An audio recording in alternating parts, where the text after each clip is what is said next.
Faulkner. I'm BJ Lawrence. BJ Lawrence. Oh, BJ, how are you? Very good. Nice to meet you.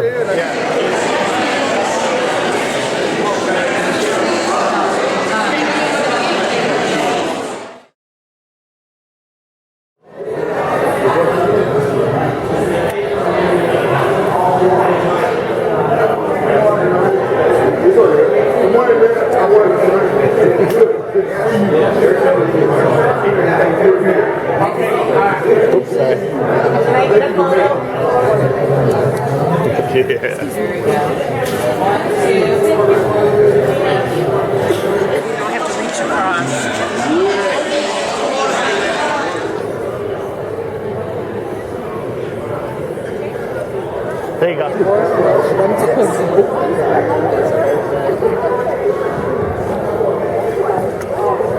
Once again, the breakfast is ready in the back. It'll be buffet style. We're going to begin in about 1 minute. You can go to the back of the room and begin your buffet breakfast.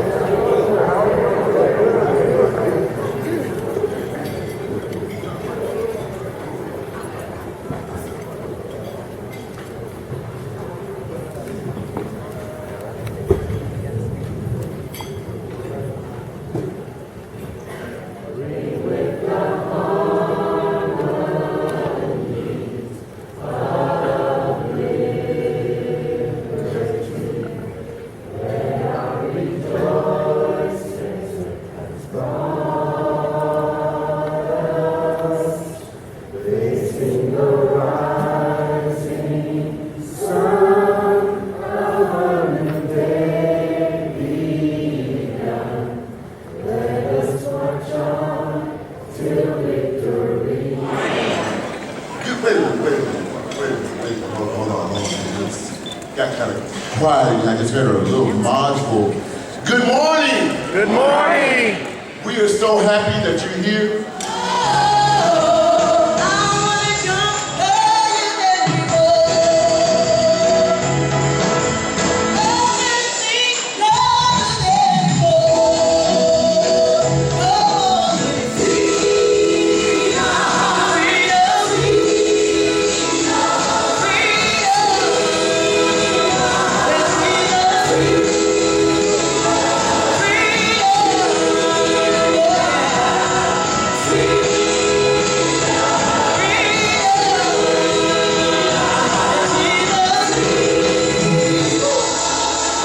Introduce to you the mayor that is bringing San Diego together. None other than our mayor, Kevin Faulkner.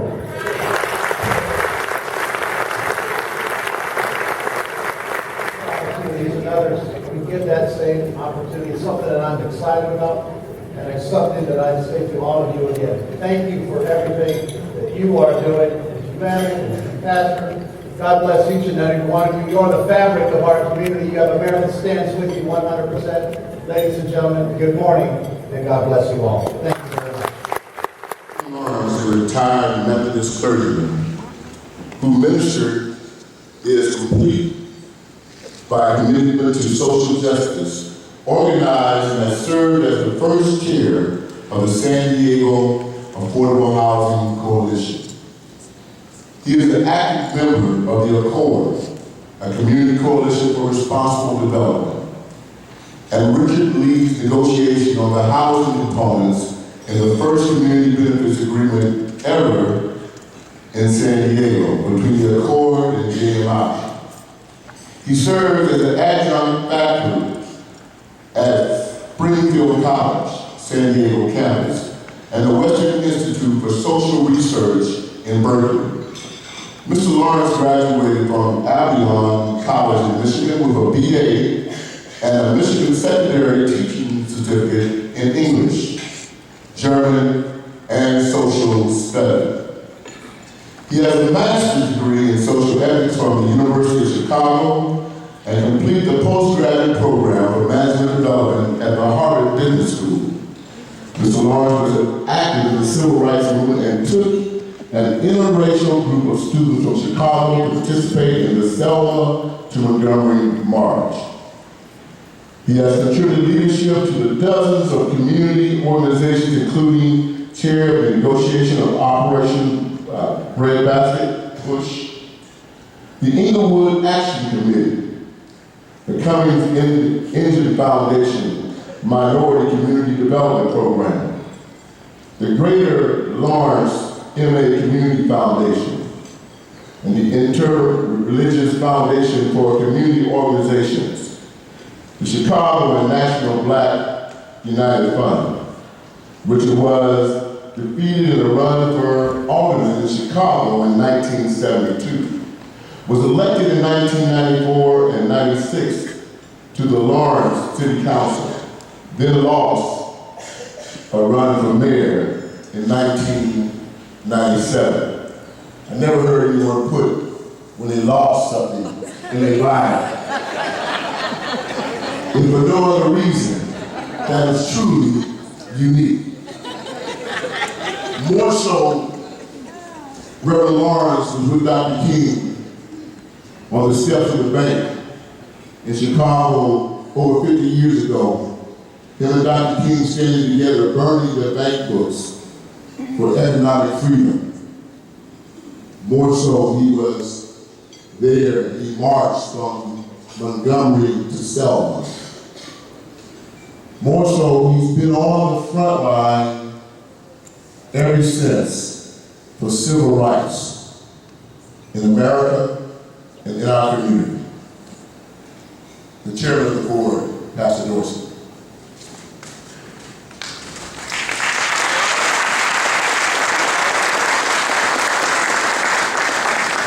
Again, what a resume. Amen. What a Bible. Amen. This gentleman is an outstanding individual. He's right here in San Diego. He's part of us. And he's going to give us a really good speech a little bit later on. But at this moment in time, we'd just like to recognize him and give him a small award. Not that he haven't received them before, but he have not received one yet. This is very precious.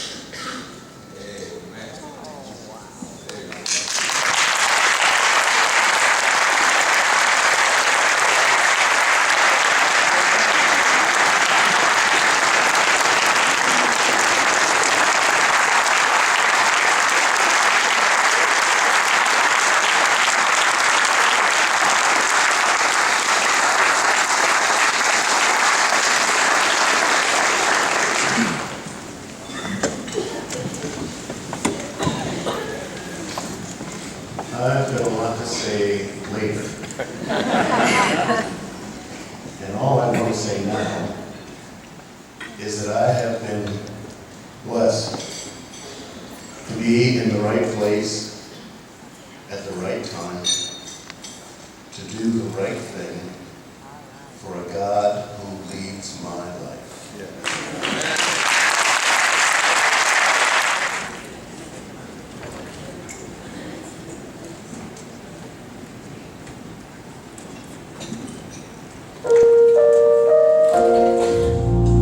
Once I surrender, I won't dare look back.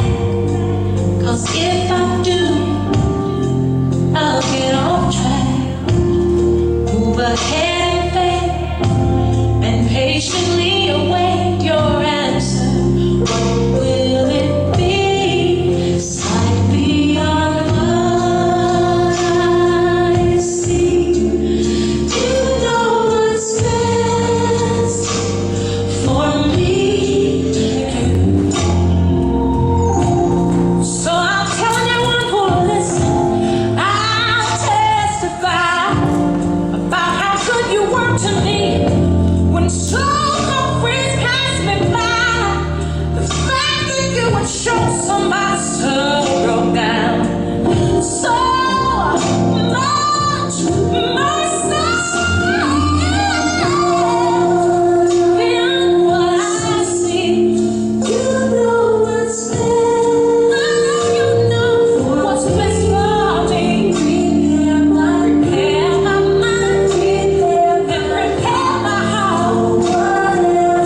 my distinct honor and privilege to introduce to you a friend, a mentor, a brother who has stood tall and held my feet to the fire in terms of standing for justice and righteousness here in the city, the Reverend Richard Lawrence.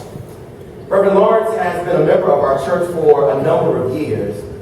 And when Reverend Lawrence came and first sat down with me, he wanted to know, the first thing that he wanted to know about me was about my commitment to social justice.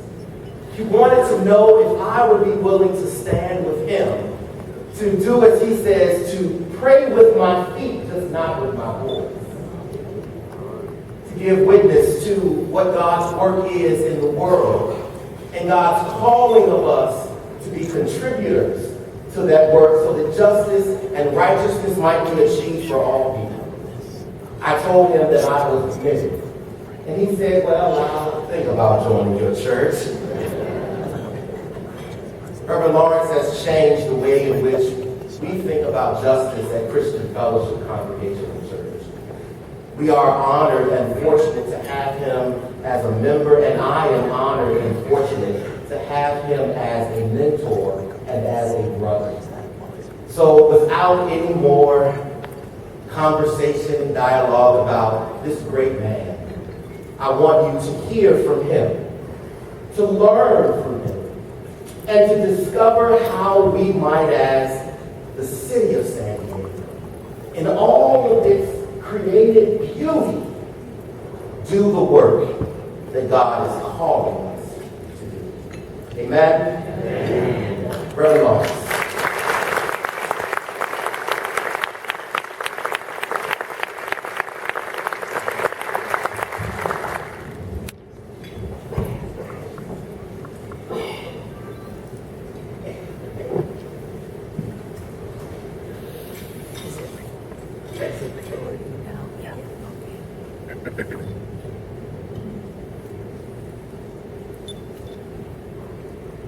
I did my undergraduate work at a small college in Michigan called Albion College. And I spent the 1956 Thanksgiving holiday break with my college roommate in his home in the Detroit suburb of Royal Oak. And when we arrived at his house, we were greeted by his father, who came hurriedly down the stairs in the living room and into the living room to greet us with the news that he was late because he just had to finish a great book which proved beyond a shadow of a doubt that gorillas are superior to Negroes.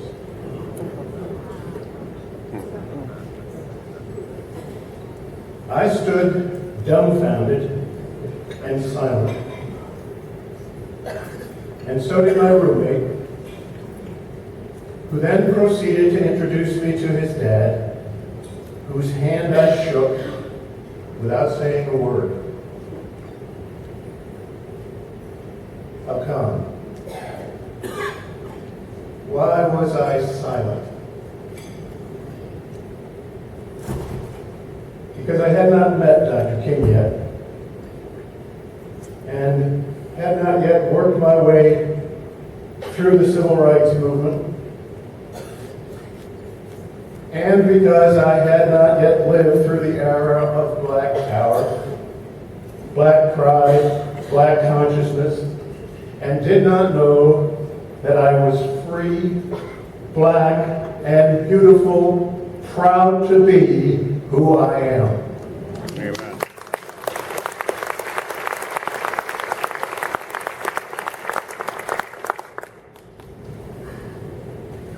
My mother was a very light complexioned African American, and my father was very dark. And so our family runs the gamut of shades of black among the 15 children they produced.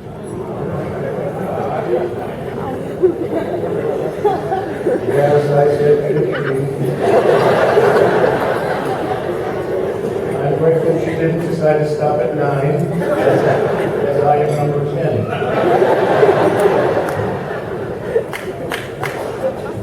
All us know in our family from the very first day of our consciousness that we are black. And we knew that we are loved. With that base, with that foundation, how could I not become a man strong, willing, and able to give the best I had to the problems that faced us as a community and as a nation? I learned to survive in the white community, and I learned how to survive in the black community, and I'm really at ease in both. But I am not at home in either one. All right. And it is to creating that home in which all of us can reside, where we feel at home with each other at all times and in all places.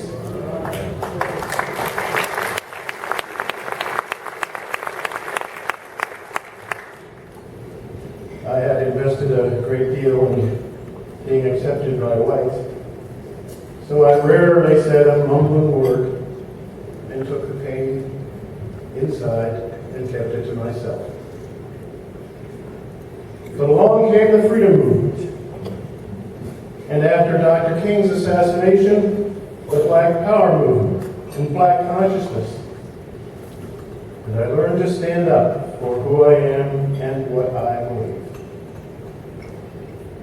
I hope to convince you that we dare not sit in a room where we propose to honor Dr. King unless we are ready to face the challenge of Dr. King's commitment to justice and freedom.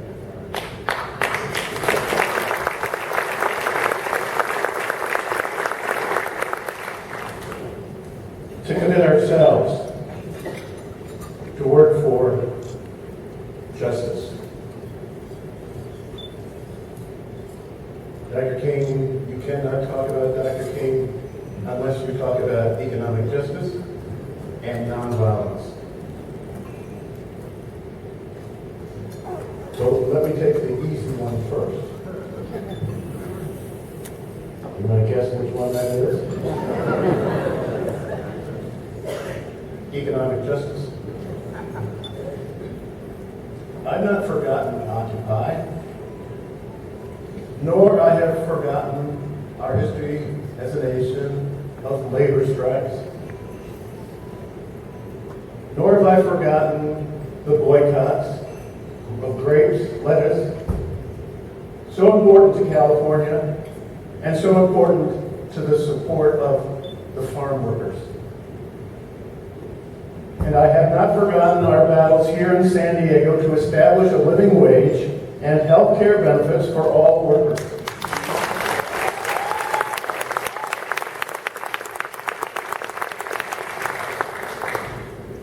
And the need to balance profits from doing business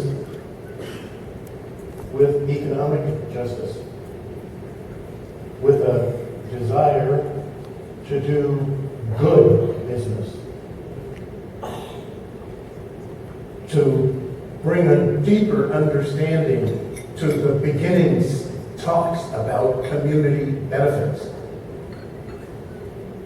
We can do so much more with the resources we have at hand.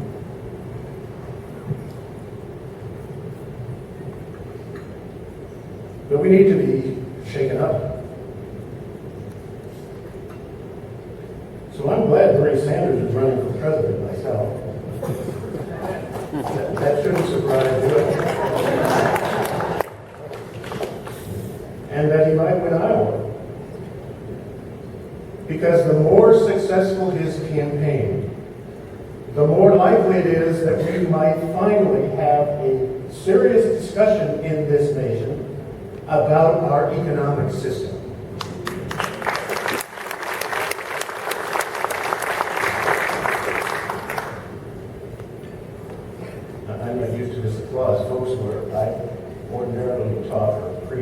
say amen and on I go.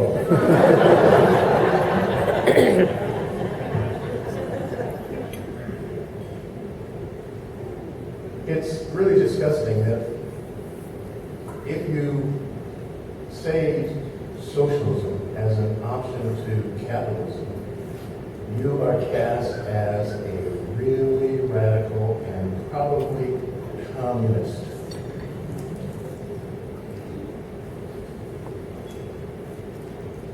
But nobody can convince me that having 1% of the population controlling 90% of this country's wealth is the best a capitalist country can do.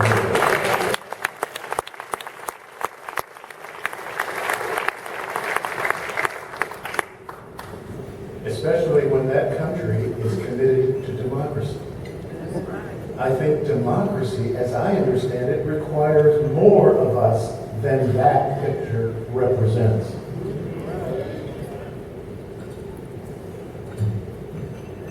I don't understand how we can bail out banks, but cannot find funds to care for homeless families.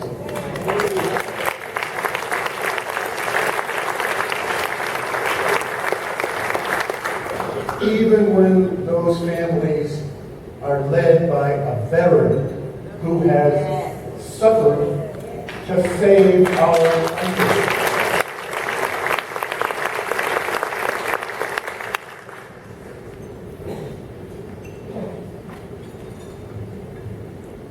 My friend Lee Van Dam is sitting over there, and he has raised for all of us the fact that our love of profits is beginning, it's not beginning, it's way down the road in turning our planet into an unlivable sphere. Now, I don't know about you, but it seems to me that that's a really good example of being crazy. If you use up everything God has provided for us on the planet in order to make money, where are you going to spend it when the planet just dissolves?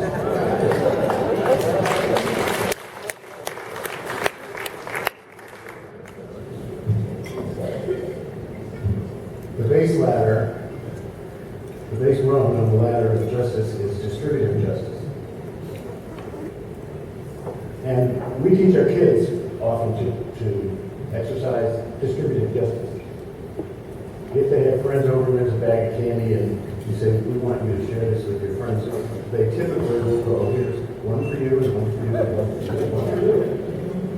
That's distributive justice. And when you apply it to our country, if 50% of the residents of the country are female, then you would expect to see 50% of women in the Senate. You would expect to see 50% of the House of Representatives female. You would expect to see 50% of the City Council female.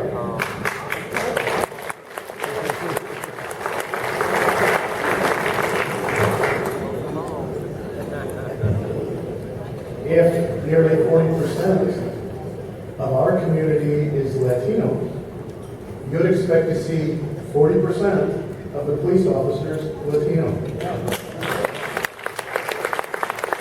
You'd expect to see 40% of the city council Latino. You'd expect to see 40% of the big business owners Latino. That's what distributive justice sets out there for us. And you need to look at it. Because what it helps us do is to identify where it is that we need to get to work first.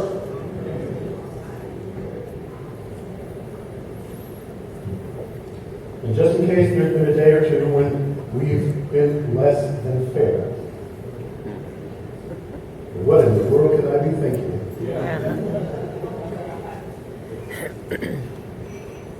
There is then a need for the next level of justice, which is restorative justice, which is actions we take to make up for the failures of the past.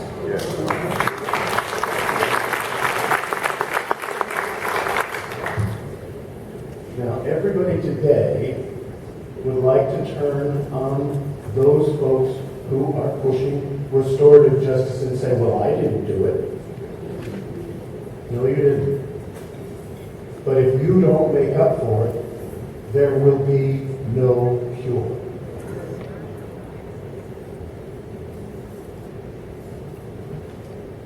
And finally, on the levels of justice comes creative justice, and we're not going to talk too much about that. Because another word for creative justice is love. And love is that condition that exists between us as human beings in which we do what needs to be done simply because we care enough about each other.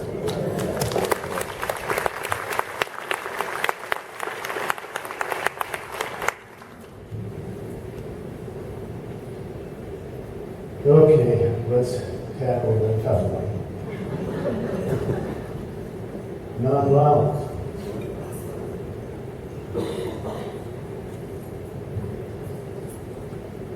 We may slip every now and then into the illusion today that Dr. King was loved and supported by everybody. That we were all in for Dr. King. But you know very well from simply trying to name a road after him here in San Diego that is not true. The chairman of the National Baptist Convention, as a matter of fact, called Dr. King a hoodlum. This is Reverend Joe Jackson. And deprived him of his membership in the National Baptist Convention. He was chair of the Sunday School Educational Materials Committee. And of course, it's hard to ignore that Dr. King was assassinated, which means somebody didn't like him. But Dr. King, before he died, struggled, as you and I do, with the problem of police power and policing forces, local and national. And I think we're helped to look at this issue if we remember the history of the South, where Sheriff Clark in Selma, Alabama, said, "It is not my job to protect outsiders who come to Alabama to make trouble. So if you're coming to Selma, you are on your own." And we all saw the police stand by while thugs proceeded to abuse blacks trying to register to vote. The police stood by doing nothing. And it's because they thought that the community that they were to protect and serve was right.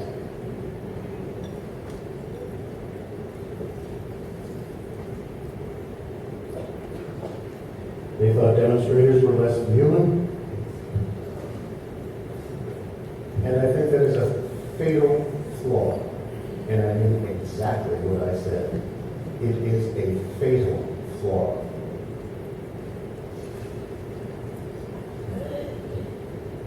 If police officers think demonstrators are less than human,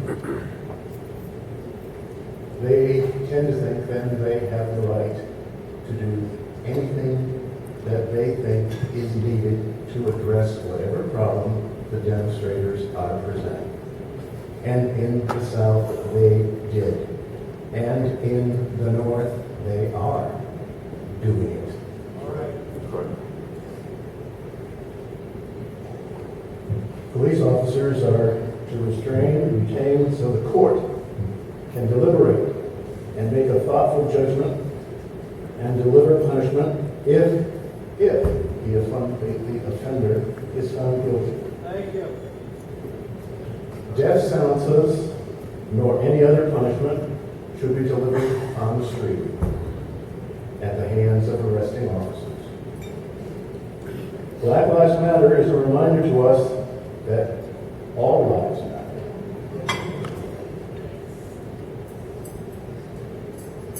Unless you think this is a new issue or problem, I went to jail in Chicago in 1966 because a white police officer there, having stopped a black driver, father, on a traffic violation, shot and killed him in front of his 8-year-old son. He thought the offender had a weapon. The police department in Chicago did not even have an inquiry about the shooting. We're certainly doing better than that. But the results I've seen from the inquiries that are being completed here are far from satisfactory. And you discover, for some reason, that the number of people killed on the street represent a disproportionate number of blacks, or youth, or hippies, or gays, or women. We need to do justice. We need to do something. We need to find a cure for whatever or from wherever that injustice originates.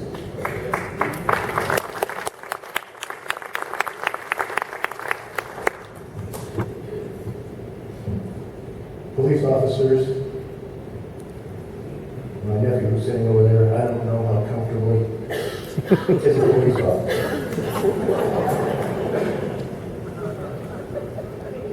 So it isn't, and I've come to know and really like Chief Zimmerman. And I've had a number of other officers. And I've met a number of other officers in the police force too who are good people and want to do a good job. But they need our help. They need our help because they see the world from their perspective only, altogether too much of the time. And we need to intervene and let them know that we see the world differently and that we can do better. And so I'm suggesting that we, as followers of Dr. King, admirers of his work, we need to make a commitment to nonviolence. We need police officers to make a commitment to nonviolence. That there are awards given at the end of a police officer's career for never having to fire your gun in the line of service.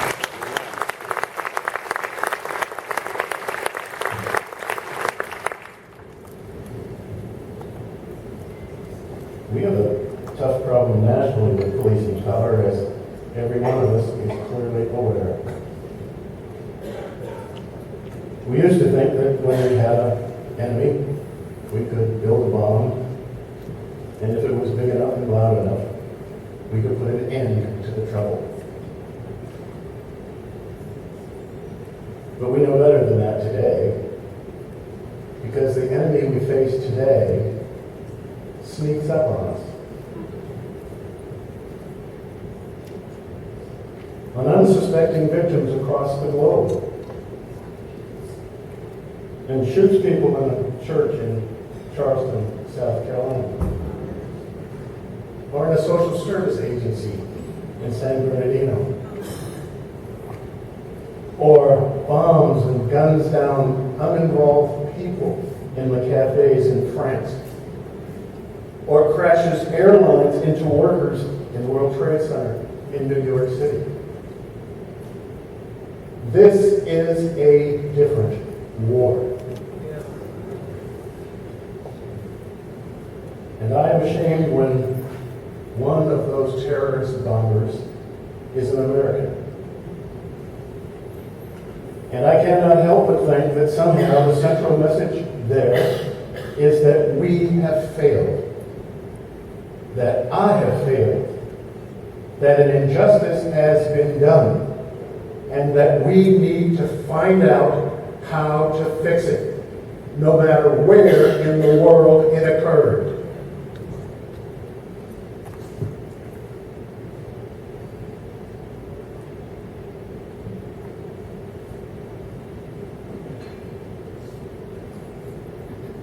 Malcolm X and Dr. King debated philosophies of social change, as did, of course, Booker T. Washington and W.B. Du Bois.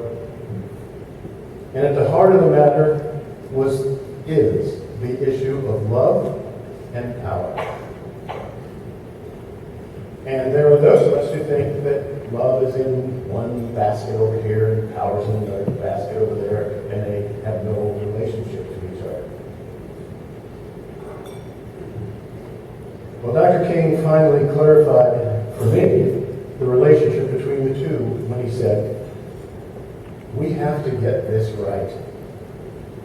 Power without love is reckless and abusive. Love without power is sentimental and anemic.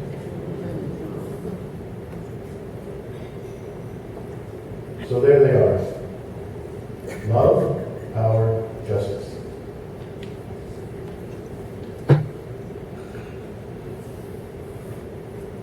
And we don't easily tackle these major commitments.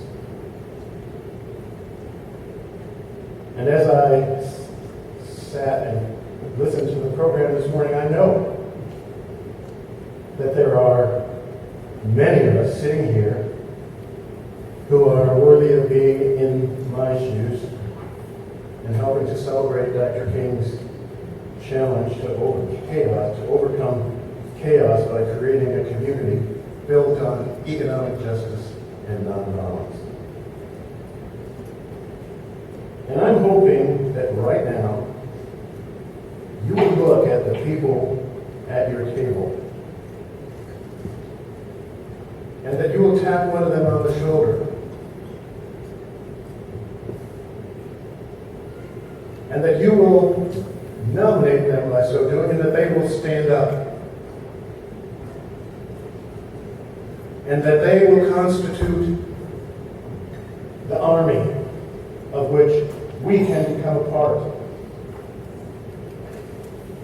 That wants to do the best we can do with justice, with nonviolence.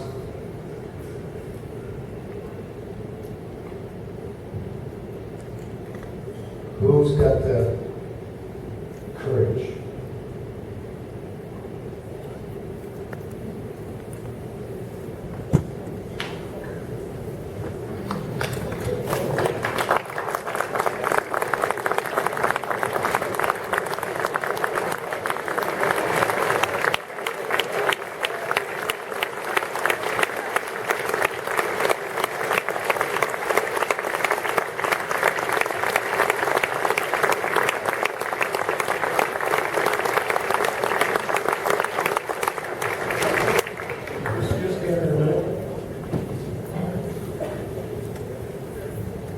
I want you to know that there's nothing in the world we can't do if we, as a matter of fact, would look toward one another, work with one another, and recommit ourselves to what Dr. King was all about. You may be seated.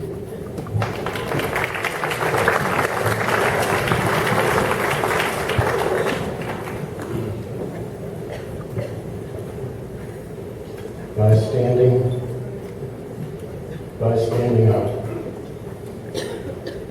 That's how I think we celebrate and keep alive the memory of the message of the Reverend Dr. Martin Luther King.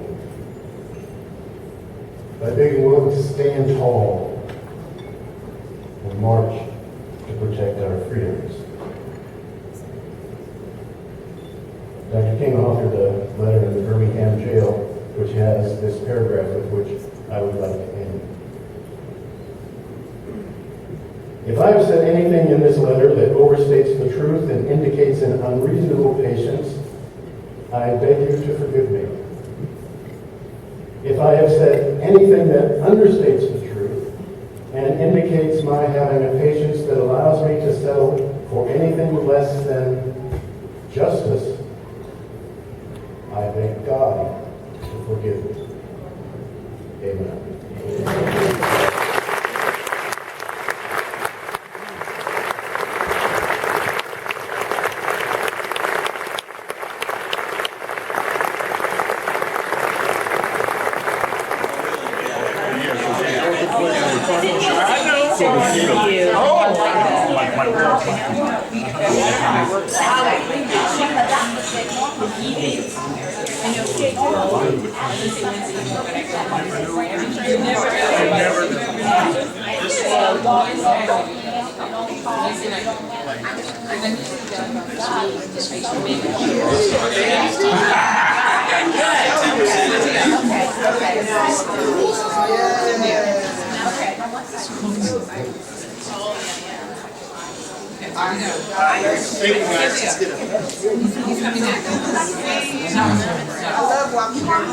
I'm not in your way. No, you're right.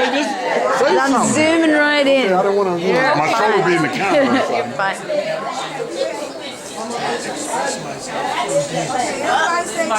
Smile.